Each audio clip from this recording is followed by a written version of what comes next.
Good evening, everyone. Thank you for joining us. I'd like to thank the Syosset administration for helping host this evening. And I'd like to thank O'Rourke for helping us put this evening together. She's from the Syosset High School. I'd like to thank Dr. Lamelza and his team. And I'd like to thank all of the parents out there for reaching out to us with all of their concerns and for starting the beginning of the year and being there and not giving up. This has been a very interesting beginning of the year with lots of challenges. And we want you to know that we're all here for you, supporting you, and we hear all of your concerns. And this evening's for you. And I'd like to thank SEPTA for their strong PTA, being in our community. We really appreciate them. They're here with us this evening as well.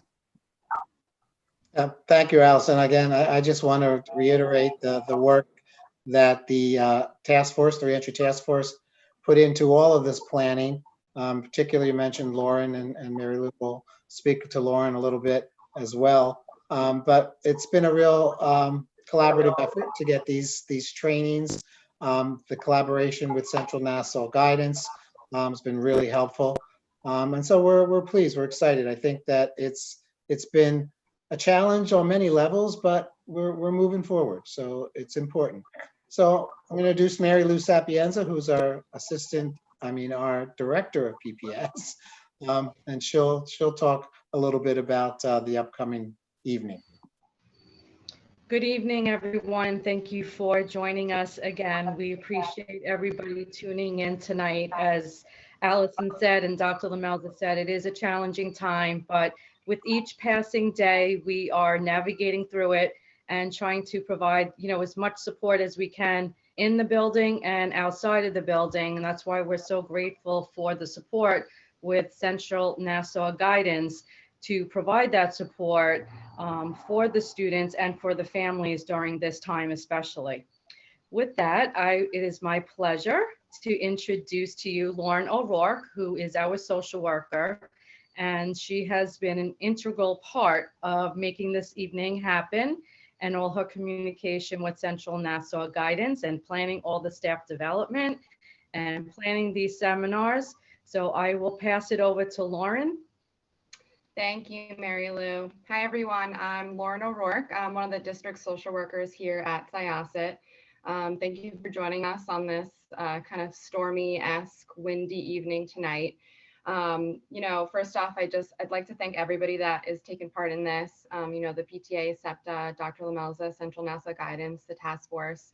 It's really been a collaborative effort, as been said. But our main focus is us being here to support you guys, to support the community. That includes parents, the students, the teachers, really everybody that we can lend a hand to. We know that 2020 has been a challenging year, and we're here for you. So tonight, I'd love to introduce Catherine Giuliano. She is a clinician at Central Nassau Guidance, and she will be our presenter for this evening. She'll be presenting on setting up your child's emotional needs during remote learning. And she'll kind of get into some tips on maintaining well-being while at home, creating routines, incorporating exercises into your child's routine to increase energy and focus, and really just establishing a healthy lifestyle during virtual learning. So on that note, I'll hand it over to Catherine. Thank you so much, Lauren. Thank you everybody for having me here. Thank you to Central Nassau Guidance for this opportunity, and I commend all the teachers and the administrators and the parents and the children during this time. It's certainly an interesting period of change, and I'm just grateful to be here tonight and grateful to be helpful in some way. So I'm gonna get into it right away. Central Nassau Guidance. I'm sorry, before you do, I just wanted to just mention Christy Schwartz is also here from Central Nassau Guidance to kind of help with any kind of issues that might be coming up. So I just wanted to introduce them. All right, we're going to also turn off our videos, and Kat can get right to it. Awesome. Sounds Thank good. you. Okay, awesome. So thank you again for having me. Central Nassau Guidance is a nonprofit organization that supports people living with mental health and substance use disorders. We offer a variety of clinical services, one-on-one and group counseling, housing and support services, really with the goal of helping those we serve live a healthy and fulfilling life. I have a unique role at Central Nassau Guidance. I manage a program that does drug and alcohol prevention in the Northport and East Northport School District, as well as the community. And among the many things that I do for that organization, I run an active parenting program, a parent education program. And on the side of that work, I do clinical work with adolescents. So again, I'm really excited to be here. I'm going to share my PowerPoint in just a second, but we're going to be really discussing some helpful tools that you can use at home to ensure some success in remote learning. We're also going to be talking about some of the ways that we can support our child's emotional needs. We'll end with a little bit of self-care, and hopefully if we have the time, just a really brief self-care activity that we can do together, and then we'll jump into a Q&A. So I'm going to share my screen, share a PowerPoint with you. All right, let's get right into it. So let's begin first by discussing some helpful tools for school success. We're not going to solve the world's problems in this PowerPoint presentation, but I hope that you'll find some of these, practical tools helpful at home. So, first and foremost, showing up and showing support. Just by joining this Zoom call, you're showing up and you're showing your support. Some of the other ways that we can do that is attending parent-teacher conferences. In normal world, we would attend sporting events or recitals or, any in-person activities. We can also do that by, emailing our teachers, emailing administration, and just remaining involved in our students, school community. Really, this communicates that we value school, we value their learning experience, and really, creates a collaborative and supportive experience for your child. Getting to know your child's teachers and encouraging them.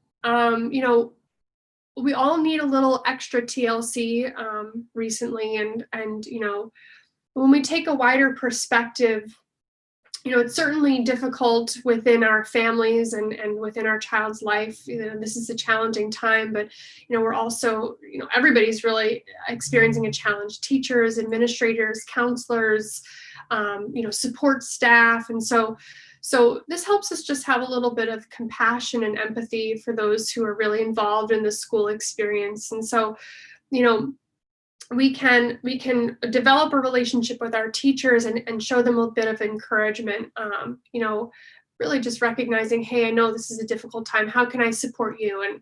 And not only is that like an indirect way of supporting our children, but it's when people feel appreciated, they tend to do better.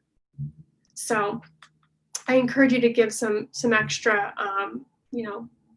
support to your teachers. This is a kind of a fun tool, allow for a personal workspace at home. So especially during remote learning, it's sort of strange. I mean, I know I've experienced it in working from home. You kind of wake up and you're like in your house and you're trying to work. And so I encourage you to set aside some room for your child to develop their own personal workspace. You might encourage them to spice it up and make it unique and make it personal. This allows for us to separate home life and work life. It helps us stay focused, it helps us stay productive, and it's just kind of fun. create a routine together. I don't want to move too fast, but create a routine together. Oh, this is really an important tool that we can adopt. You know, routines can be immensely comforting during uncertain times. People with daily routines tend to experience less stress throughout the day and less stress when we face difficult circumstances throughout the day. So, you know, really simple, easy changes can make a real big difference. And I encourage you to, as a parent, to not say to your child, you're going to do this throughout the day. You know, I encourage you to create a routine together ahead of time.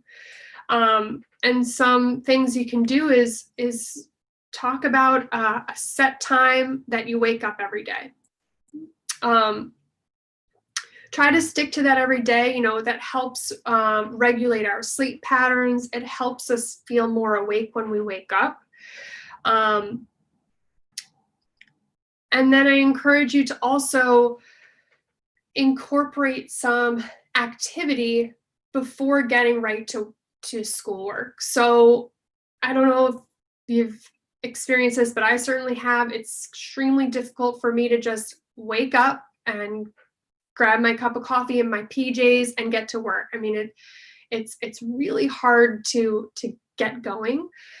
So I recommend, you know, setting that scheduled time to wake up and encouraging them to have a little bit of activity, preferably with a little bit of movement. So whether it's you're tasking them with taking the dog for the walk in the morning, you ask them to go get the trash can at the end of the driveway and walk it back up for you.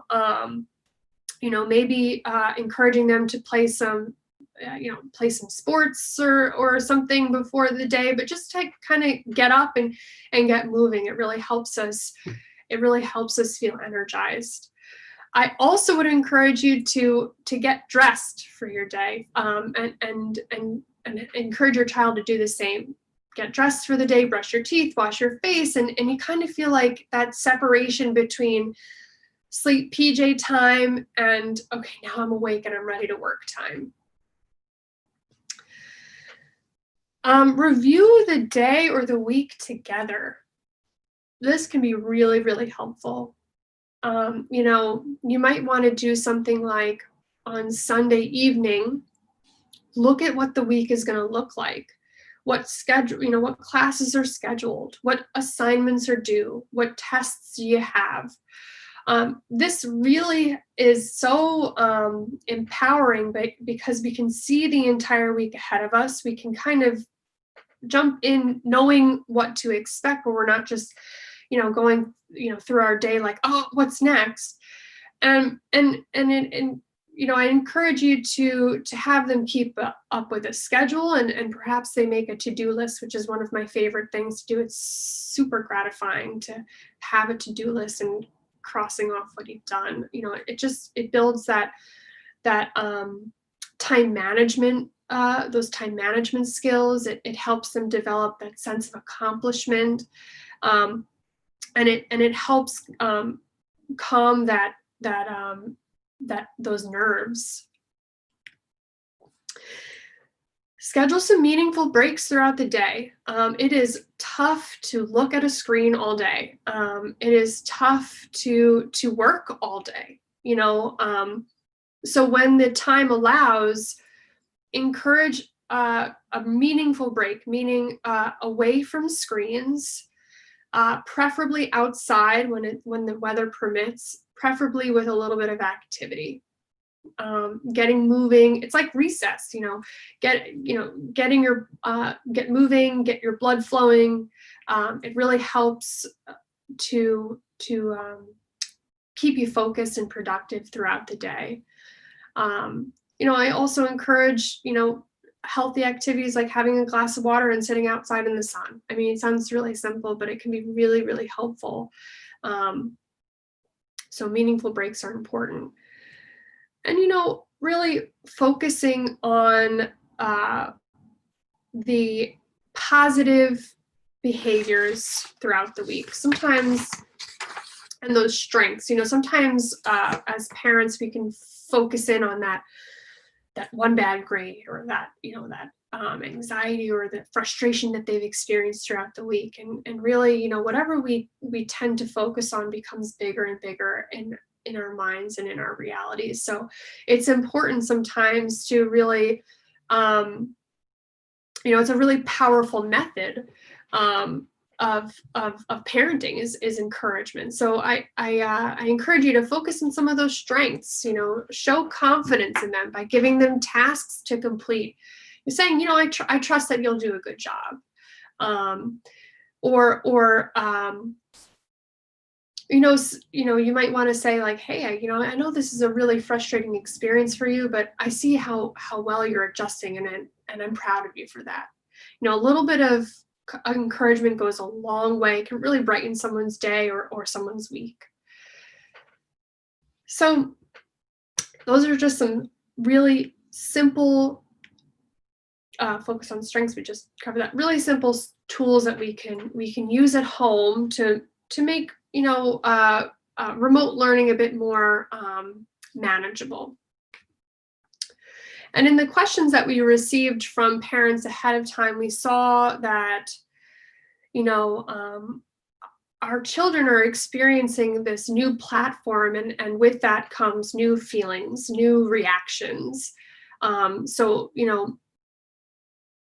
I'm hoping to introduce some really simple tools that you could use to help support your child emotionally. So the first way to do that is encouraging them to identify their feelings. One very simple way of doing this is asking, how are you feeling today? I encourage that when you ask that question, you're ready for the answer. And that means just being curious. We don't have to be judgmental or prescriptive. We don't have to fix the problem right away. We're really just creating space for them to express themselves. And sometimes it's difficult as adolescents to really identify kind of the nuances or the complexity of your emotions. And so the one way we can do this for our children, support our children in identifying their feelings, is showing our feelings ourselves. So, you might want to say something out loud like, I've been feeling stressed out lately, but and maybe even kind of moving through that process of talking about, how you've been managing those feelings, and it gives them that language, and it shows them that it's okay to feel. So it's really helpful. Like I said, be ready for that answer and actively listen. So, we don't say to our children, hey, how are you feeling today? And then, look down at our phones, or, even simple things like cooking dinner while you're listening. Yeah. Mm-hmm. Actively listening is being in the present moment, making eye contact, being being curious about what they're saying, asking maybe some follow-up questions, or some nonverbal cues might be you nod your head, or you say, yeah, oh, I hear you. Yeah, I felt that way too. That's a way to encourage them to talk. That's a way that we open that communication between our, ourselves and our children. One thing that, we're guilty of, I know I am certainly guilty of it, is communication blocks. So when we want to support our children emotionally, we want to avoid communication blocks. What are communication blocks? Well, they're words, they're the tone of your voice, their body language that influences a person sharing a problem to end communication. So we're unintentionally pushing our children away and blocking that communication. And some of it's like moralizing, a tendency to be perfect, perfectionism, criticizing, knowing it all. This is one of my go-tos.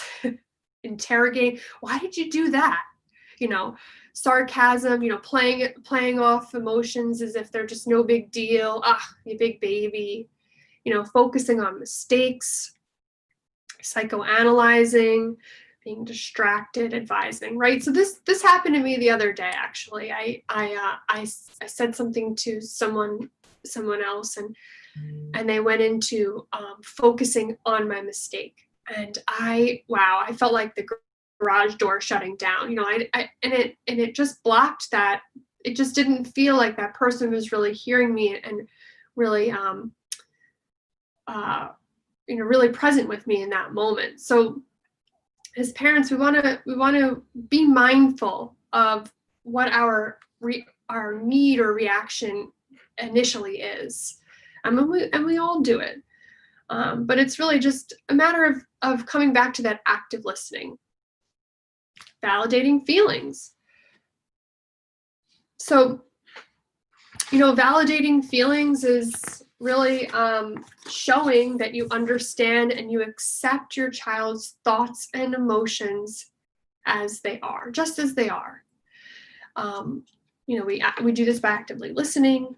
We do this by repeating back to them what they've said or summarizing. Maybe it's saying something as simple as, wow, I felt like that too. Or I can imagine how frustrating that is. You know, it really ensures and communicates that you understand what they feel. And it really helps them feel like, wow, you know, I'm not alone. We can feel very alone in the frustrations and anxiety that we experience. And when someone else says, wow, I've felt like that before, it's like, whew, a load is lifted from your shoulders. So this is my favorite one. You know, in order to support our children emotionally, we can do this by modeling emotional regulation.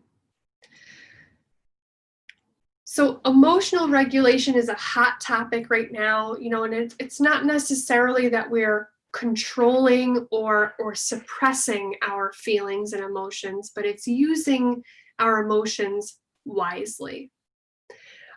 There's a lot coming up recently with going back to school and you know, so many things, you know, changing, and a lot of opinions out there, and it's an emotionally charged time. And so we can use this really simple, one of my favorite tools, to regulate and productively use our emotions before they take hold of us and kind of drive the bus, right? So it's called a meta moment. So there's 4 parts of a meta moment. It's sense, pause, see your best self, and strategize. And we're going to go through each part just as a way to you know, to maybe we're experiencing some you know, difficult feelings right now, and we're anxious, we don't know what to do, and this might be a helpful tool that you can practice yourself, and then a role model for your children. So the first part is sense. Something happens and you notice a shift. Whatever it is, you could say, oh, I can't believe that person just said that to me. Oh, you feel your body start to tense up, your mind starts to race. I can't believe they said that. How could they say that? You know, they don't know me, you know, all this stuff, right? And typically what we want to do is we want to react right away. We want to show them who's right and whatever it is, you know. But the first step of this meta moment is really sensing that. Whoa, I'm getting a little anxious right now, or I'm really in anger, or I'm in fear, you know, whatever it is. First step is noticing what's up. So we pause. The second step is we pause. We breathe in order to calm down and avoid responding in an unhelpful way. Pausing means we sense ourselves. We don't say it, but we want to say it. But you know that in the past, it's, you know, when you do react that way, it doesn't really work. It's not helpful. And it creates more stress, maybe more frustration, more power struggles, whatever it is, right? So we pause. Some helpful way to pause, or maybe we take a couple of deep, slow breaths. Whoa, you know, it could be really powerful. A nice deep breath. We can pinch ourselves. All right, whatever it is. Okay, hold on. Wait a second. We can leave the room. This is one of my favorites. You know, you leave the room. You excuse yourself for a moment. You take a deep breath in another room. And, you know, in that space between the event and our habitual reaction, you have an opportunity to see your best self. So you imagine your best self, which aids in choosing a helpful strategy. So what does that mean? What is your best self? You know, it's a combination of what you aspire to be, what your ideal is, what you hope to be, combination with what you, you know, how you want to be experienced in the world. So, you know, you might want to think about that. You know, what are some of the qualities that you really wish you had, and what would you hope your children see you as? And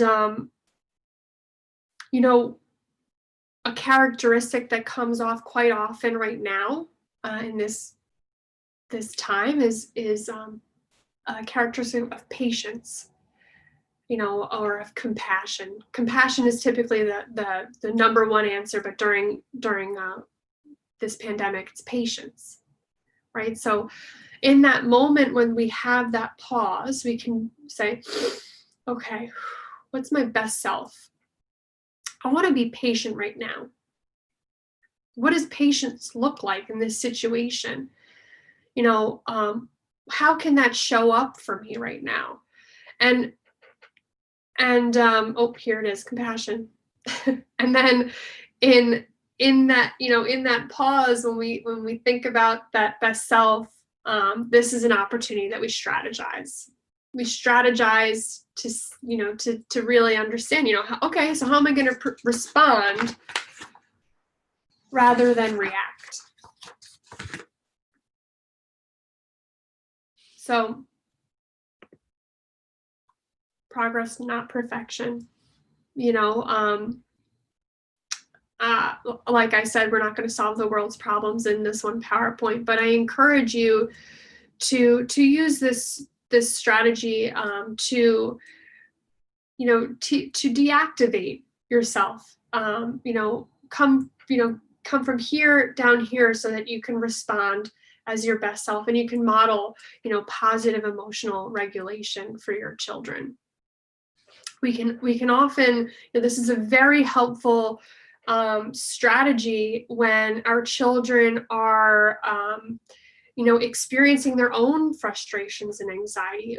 You know, as parents, we want to be in that with them, or we want to fix the problem, and sometimes not even intentionally doing it, but we're almost exacerbating the feelings, or we're you know, we're kind of assuming those feelings for them, and we don't have to do that. We can be a positive role model in these situations. And so model emotional regulation.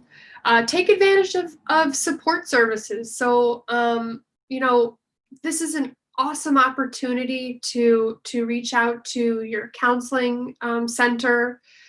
You know, reaching out to a school social worker or a school psychologist. If you know, that's not enough, they could certainly steer you in the right direction, maybe exploring some one-on-one counseling or some group counseling. You know, we don't need to struggle alone. We don't need to you know what to do in this situation. It's an interesting time. So, you know, we can reaching out for help is extremely courageous, and there's tons of resources. Central Nassau Guidance is a great resource. And lastly, encourage alternative ways to stay socially connected with peers and family. So being social is, we're social beings. So being social is really very important for our mental health. So we can be immensely innovative and creative. I mean, we've shown up in so many interesting ways during this time. It really speaks to our ability to adapt. And so, encourage alternative ways to socially connect with peers. That might be, one way that my family stays connected with family is we do a virtual game night, or encourage your kids to FaceTime or call friends when they're maybe even better on a meaningful breakout for a walk. But it's important that we stay connected, while being apart in this situation. So those are some helpful tools. Most importantly, self-care is extremely important for everyone, but in particular for parents right now. There's a lot going on, and self-care can kind of slip through the cracks, and we can forget about the need to take care of ourselves. But really, we can't fully take care of others unless we're nourished and taken care of. We can't pour. One of my favorite quotes is, "We can't pour from an empty cup." So I encourage you to schedule in self-care regularly. I was going to get some answers from the crowd about some self-care strategies and brainstorm together, but since we can't do that, some ways we can do, it's anything that really fills you up and makes you feel good. Maybe it's just having an extra hour of sleep, or getting some exercise, or getting to the beach for an hour alone. Taking time away from the family can be a good way of taking care of yourself. Getting a manicure and a pedicure, having a latte, whatever it is. But it's important that we do that, and not only obviously for ourselves, but as a way to role model positive behavior. So we by modeling this, making self-care a priority, we communicate to our children that in tough times and in normal times, self-care is important. When I feel stressed or anxious, I look to walk. I look to see a friend. I treat myself to a pumpkin spice latte, and it encourages them to do the same thing, rather than look to easy solutions to life's difficulties, like using drugs or violence or whatever it is. It's modeling healthy choices over destructive choices. So it not only helps you, but it helps your children. So it's a little strange on this platform, but I really want to share a very helpful practice that you can do anywhere, anytime. It's free. It's amazing. And I hope that wherever you are, that we can practice it together. So, I'll give you a little background. When we're in stress, or we're in fear, or we're in anger, we are in the flight or fight mode. Our central nervous system gets, lack of better words, all balled up. We start to have elevated heart rate. We can sweat. We can feel like tense in our shoulders. We can really get. I like to think of it as really like coming up all the way here, really, really, at the tipping point. And when we breathe, we tell our bodies, okay, everything's all right. We're going to be able to be, we're going to be okay. We can respond rather than react. So when we breathe deeply, particularly when we do longer exhales, we tell our central nervous systems to cool off. So this can be a really, really helpful exercise. It's my favorite breathing exercise. I do it with everybody that I work with. So wherever you are, if you're seated, I encourage you to sit on the edge of your seat. So scoot your bum a little bit closer to the edge of the seat and take your feet on the ground. And then I encourage you to look down at your feet. Oh, find your feet on the ground. You might want to scoot your feet a little bit. This just helps you come back to the present moment. It brings you from up here to down here. Right? Take your hands, place them on your lap. Actually, you might even want to shake them out a little bit just to get some of that tension out. And then you can just relax your palms on your lap. And we're going to do a birthday candle breathing exercise. So we're going to exhale as if we're blowing out a birthday candle. So let's do 5 together. So all we're going to do first and foremost is set ourselves up. We're just going to stand up really nice and tall. We're going to take a deep breath in and then exhale.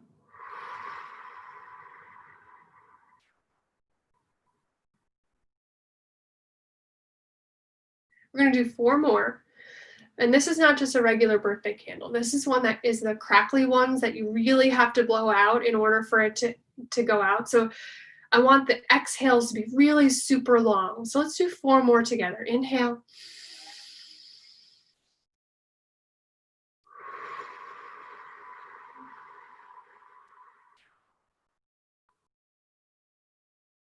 Three more.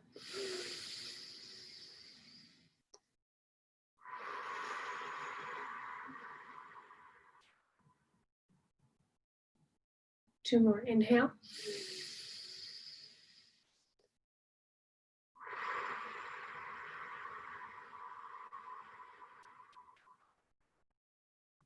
One more. Make it count.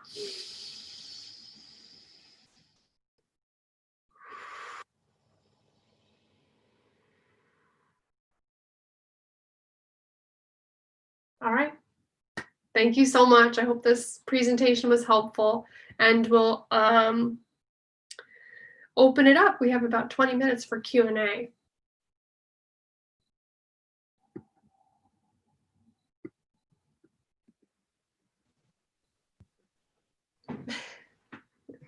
Hi.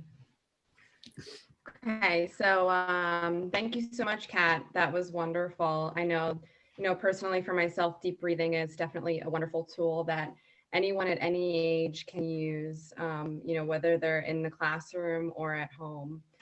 So it's definitely a great practice to, kind of model for your children and really even use on yourself. Mm-hmm. With that being said, let's get to the Q&A.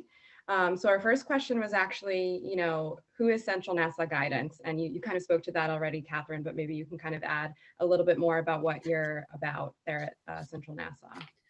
Yeah, I mean, we it's an organization. It's located in Hicksville. I believe we're also in Christie. Can help me out here, but we also offer teletherapy. We offer a number of resources from one-on-one counseling to group counseling to supportive housing resources, case management. I mean, a variety of different services for anyone really living with mental health or substance abuse disorders. Great. Anything you want to add? But our next question. Oh, go ahead. Oh, no, sorry. Oh, no, that was great. Thank you, Kat. Okay. And I'm going to let everybody know the website too, where cnguidance.org, if you have any questions about any of our programs. And if you do need any connections, you can reach out to Lauren and she'll know how to get in touch with us. Thank you, Christy. So next question, it actually started with a huge thank you to the district for designing such a safe learning experience for our students in the spring and this year and moving forward. So thank you to that person who submitted that. But they mentioned that there's been a huge drop in children's physical activity during this time, and asked specifically if teachers, were encouraging students to participate in outdoor activities. And specified that our students, they typically look up to their teachers and really value their advice. So, before, Catherine, I kind of let you answer that one, I'd just like to add, we definitely do that at Syosset. Physical activities and even getting outdoors, they're all incorporated into our social emotional learning curriculum at the district, whether that's at the elementary level, middle, or high school level. We use Sanford Harmony, and we run advisory at middle school and at the high school. And we also have wellness and physical education at the high school that incorporates physical activities and getting outdoors, especially when it's approved by a parent during this time and safe to do so. We even have things at the high school, like we have a club. It's a nature walk club. It's a hiking club, and even virtual students are, welcome to participate in that. Students are welcome to participate in any club at the middle and at the high school level. So, Catherine, if you'd like to add anything else to that one. I mean, I think at home we can encourage physical activity by modeling that and planning activities outside together as a family. I think our children really look to us, just like the question, sort of suggested, that our teachers are such positive role models, and we are too as parents. So, and there's a lot of stuff you can do. Even, I know it's hard because we want to get our children off screens, but there are also some awesome physical activities that you can do on YouTube. There's just so many different things like yoga and Tai Chi. And I mean, you can kind of really get creative these days. So, yeah. Yeah, definitely. So we had a few questions that were kind of similar, that had to do with, remote learning, really introducing these new challenges for our students' emotional health. And they really kind of spoke to the technical difficulties of virtual learning and how those things could trigger, anxiety or frustrations and meltdowns in children that they've maybe never seen before as their parent. Things like feeling frustrated that a Chromebook is working too slowly, or, that a teacher is speaking too quickly and the student is feeling like they're falling behind during class. So the questions are really, how can they support their child with this? And how can the teachers be made aware?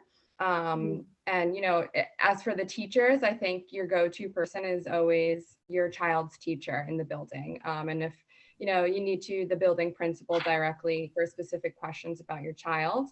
But the first point person is definitely the teacher, and they're going to be that person that's going to be able to support your student directly within that classroom. And if they can't support, that student, within their capacity, if it's a technical issue like a slow Chromebook, they'll direct you to somebody who can support that child, whether it's an IT or, a tech specialist. They'll find somebody who can help and kind of minimize that frustration for you.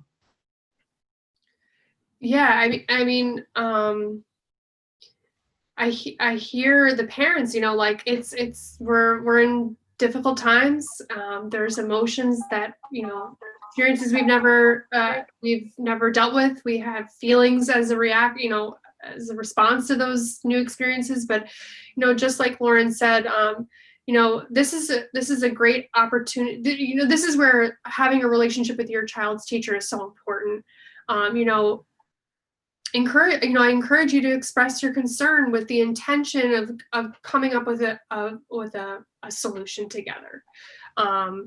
This is a great opportunity to model problem solving skills. And in the midst of the frustration and the anxiety, rather than jumping to say, like, and I say this because I do this, oh, don't be frustrated. Like, we can fix this, instead of that, we could just validate and say, hey, like, this is a really, this is a really frustrating experience. I can see you're really frustrated. And, you could say, we could determine what you can do now and what you can do later, and how you can support as a parent, because we don't necessarily, school is a great opportunity to learn these skills, these problem solving skills, that the skills to work with others. So we might want to say, what is something we can do right now? Maybe we could take a deep breath. Let's just do the best we can right now. And later, let's contact the teacher and see if there's anything we can do differently next time when we come on. Or maybe there's someone we can contact about this delay in the Chromebook or something. And then I encourage parents to, follow up, later, say, oh, gosh, that was a stressful experience. How did you handle it? How did it turn out? Let them kind of like, do a little bit of the work, and have that experience of managing a tough situation. And then you could say, wow, okay, well, it didn't go your way, but how could we do this differently? Or maybe give a positive, positive encouragement, say, I'm so proud that you reached out and you really handled that well. Something simple, it could be a learning opportunity for our children. So, yeah. Definitely, that's a great point, Kat. I think all of this is really a learning opportunity, not only for, the children, but for us as well. I know that we can easily say that we sit here and we struggle with these technical issues, or, a slow Chromebook, and I think it's really just being mindful and kind of modeling those behaviors for our children. So the next question asked if the district has a plan to incorporate social interactions and things such as icebreakers that can benefit a child's emotional health and peer engagement. And, I know that Catherine kind of spoke to the importance of staying connected during these times. And here at Syosset, just to reiterate, we do integrate social emotional learning into each grade level. And within those curriculums, we definitely, emphasize, social connections and engagement and communication. We have Sanford Harmony at elementary level, and again, advisory at middle and high school level.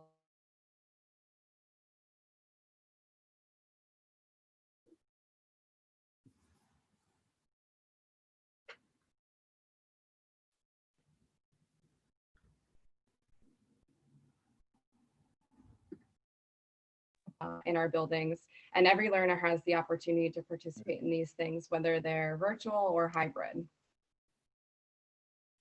Awesome. Lauren, I think you went out a little bit. I don't know. I couldn't hear you all. I don't know if there's if there's anything else you want to finish it off. Yeah, you froze a little. Oh, I'm not sure where I froze. Yeah, I know. But I think you were talking about just, the opportunities that we do present to engage students with one another. I know that was a concern, so.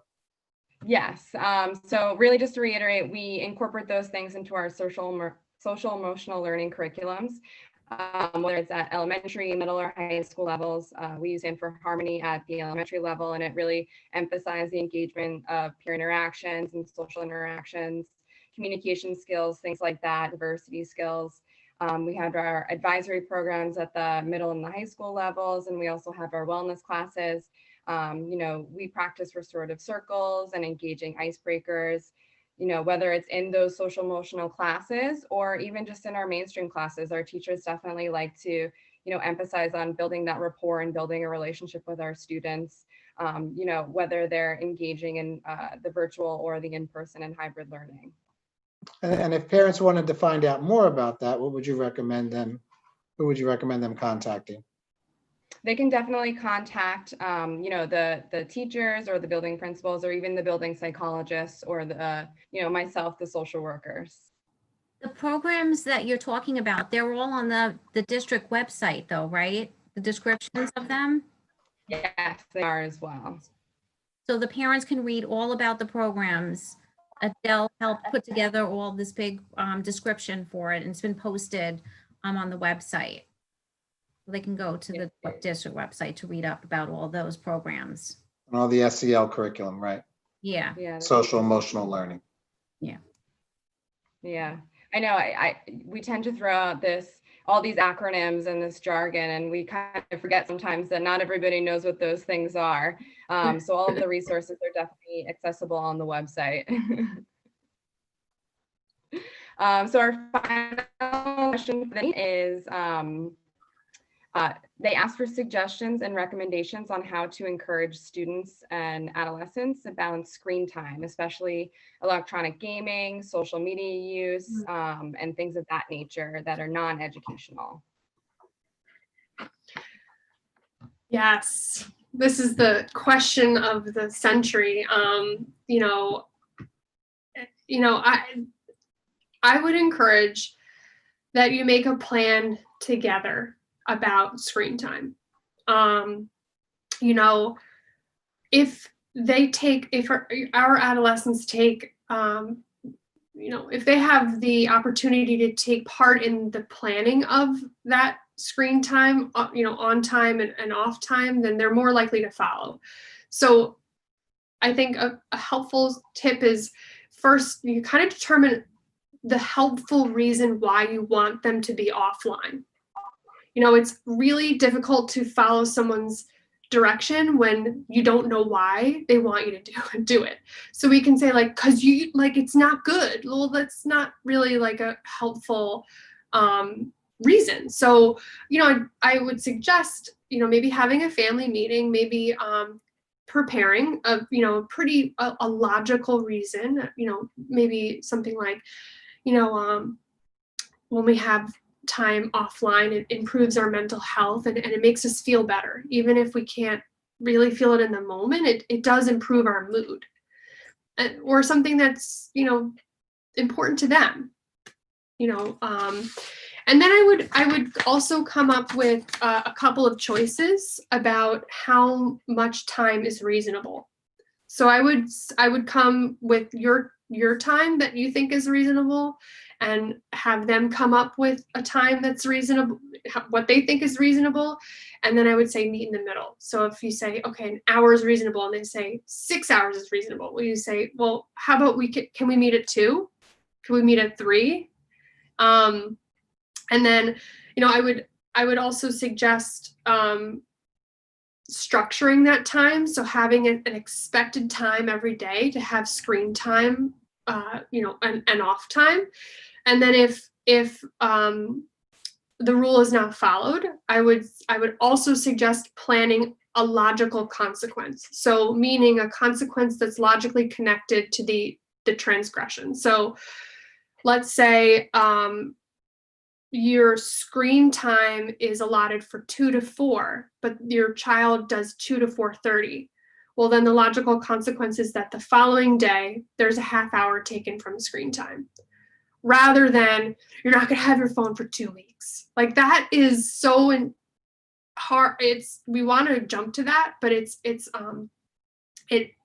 sets us up for failure, because our children resent us and then they want to rebel, and then they sneak around or do something. So I would just say, make a plan together, make a consequence together, and let them know that what the consequence is. So they know, okay, so if I don't follow this direction, then that's what's going to happen.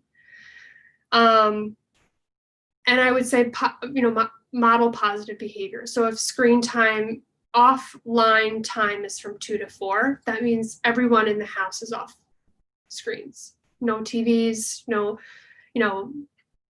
have it be a something that the family shares.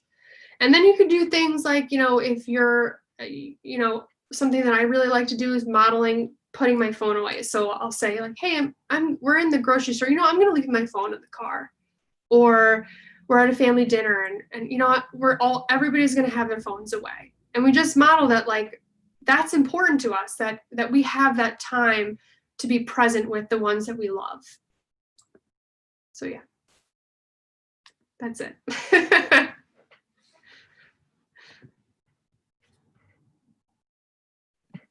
So I don't know if there's any other questions, Charles, or anything you want to Yeah, no, absolutely. Thank you, Catherine, for just to wrap things up. Thank you for a great presentation. I know I got a lot out of it, and I Oh. hope that all the parents out there did as well. So I wanted to thank also the Central Nassau Guidance, the administration, Dr. Lamelza, Sapienza, the Council of PTAs, Allison. Thank you for coordinating this great program, and the other one that we had done previously a couple of weeks ago. I think it hopefully was very helpful to everybody. And I know I just want to reiterate what has been said before. If anybody has additional questions, start with your building, the teacher, the principal, the school psychologist. Also know that SEPTA is always here for you as well. So you can always reach out to us. And then also wanted to remind everyone that, was said before about the district website. Specifically, if you don't know where to go, when you get to the district website, you go to the parent tab. And then at the bottom, there's a tab, a thing called parent support. And if you click that, there are links to all these parent resources, such as synchronous learning best practices, resources for virtual learning success, social emotional resources, and others. So definitely check those out. There's a lot of really great resources for parents to help their children.